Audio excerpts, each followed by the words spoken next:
Hey, y'all. It's your girl, Malika, your money management mentor, coming here on today to ask y'all a question. Are you the lender or are you the borrower? I know you've heard it before. If you're like me, you grew up in a Christian household and you heard the scripture that we are meant to be the lender and not the borrower.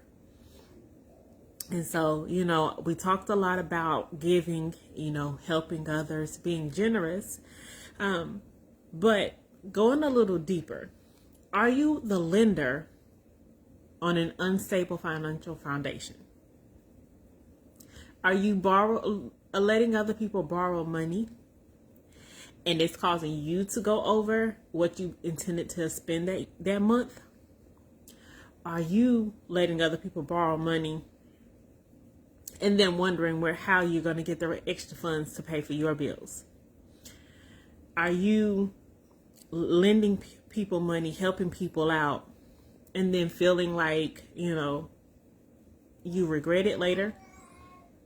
You make the decision to help someone, and it causes some friction in that relationship. Now, we are called to be lenders. We are called to be givers. But we should be given from a place of peace and joy and happiness, not a place from regret and struggle and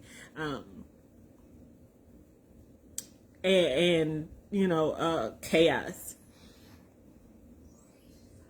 Excuse me. We want to be in a place where we've put ourselves first. We have all of our finances under control before we start giving to others, right? And so when we decide to be that lender with a stable financial foundation, we have to put some boundaries in place. That's one thing that having a coach helped me do, because it's one thing to do the tactical stuff of, tracking our expenses, following a strategy. It's another thing to do the inner work. And let me say this, boundaries aren't necessarily for other people. I know sometimes we think boundaries and we think, it's because we want to make sure other people don't take advantage of us. And, we want to make sure that, other people aren't crossing the line. But boundaries are for us. Boundaries are to make sure that you're giving and not regretting it the next day. You're giving and your family is good. You're giving and you don't have to worry about it coming back to you. You don't have to worry about whether or not your bills are going to get paid and you're going to have them all covered that month, right? And I know, being a Christian, it also says that we're going to be taken care of. He'll supply all of our needs. Great. And he will. Trust me. I've seen him do it many, many times in my life, my family's life, my friends' life, over and over again. So he will take care of your needs. But he also wants you to be responsible in how you handle the finances he gives to you. He wants you to be a giver, but he wants you to be a joyful giver. He doesn't want you to, give and mess up your relationships with people. He doesn't want you to give and then be angry about it. If you're not a joyful giver, that's not what he calls you to do. And so in doing so, we have to set some boundaries. And let me give you the top three boundaries that, I wholeheartedly live by. Two that my coach helped me when I was coaching. He helped me to create.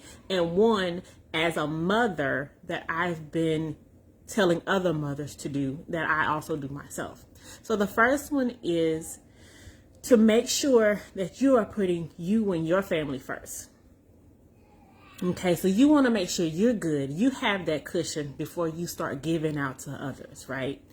You want to make sure that all of your bills are taken care of, and you can even take care of your wants before you start, giving out to other people. And I know us as, moms, we see other people struggle and we want to help out. We want to give. It's ingrained in us to be givers, to take care of others, to help. But you have to help yourself first. The second boundary he told me to set, and I don't know if it's so much of a boundary, but just kind of a standard, if you will. to give, if you're going to give as a gift, think of it as a gift. So you're not, worried about if they're going to pay you back, when they're going to pay you back, and you're giving it from your extra, from your overflow, from your abundance. You're not giving it from the things you need and the things you already have planned as far as your wants. You're not taking out of your savings and investing to give, right? So give it as a gift. And that way, if they never give it back, it was meant for them to have, and it wasn't meant for them to pay back, right? And if they do give it back, cool. They kept their word, right? Otherwise, there's no sweat off of your back if you just give it as a gift. And if you don't have it as money that you can just give away, then that's a sign that you probably shouldn't be giving it away. You probably shouldn't be letting other people borrow it, right? And the third one, this is one that as a mom, I've put in place for me and my family. Because moms, one of our biggest expenses is our babies. We absolutely love our babies. We want to give them the world, right?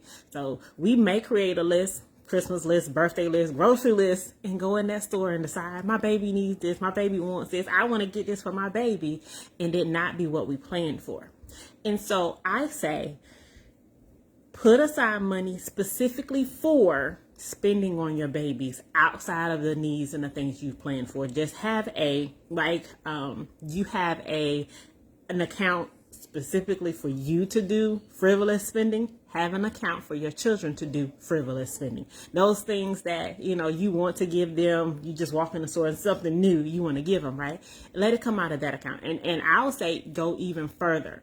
Create not just, an amount that you're going to spend on them, but create a whole separate account with a whole separate card that's specifically for your children.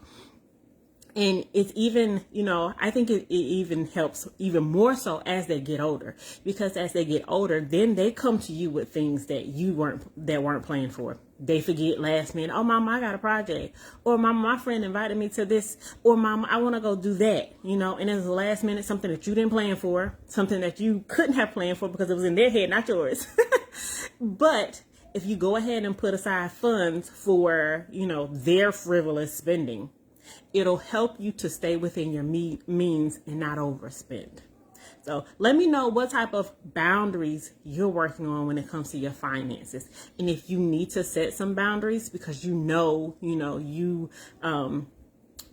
may struggle when it comes to maintaining and saving your income. And that's what boundaries is all about. Let me say that. That's what boundaries are all about. They're helping you to stick to your plan. They're helping you to stick to your goals. It's helping you to be able to be responsible and have peace and joy around, your finances, whether it's, saving money or giving of your overflow, of your abundance. Because I will say the goal in life is to have an abundance, to be able to give and do. But you need a stable foundation before you start doing all of that extra giving, right? You need a stable foundation in order to build the wealth, in order to have that abundance to give freely and do freely without having to worry and stress, to give joyfully and peacefully, okay? And so if that's you, and you're ready to set those boundaries, not only that, but you're also ready to create that money plan and create that strategy for building wealth and having that stable foundation. Reach out to me, DM me, comment below. Peaceful giver. Give me that, right? And we'll get you started. Y'all enjoy the rest of y'all weekend. Have a good one. See y'all later.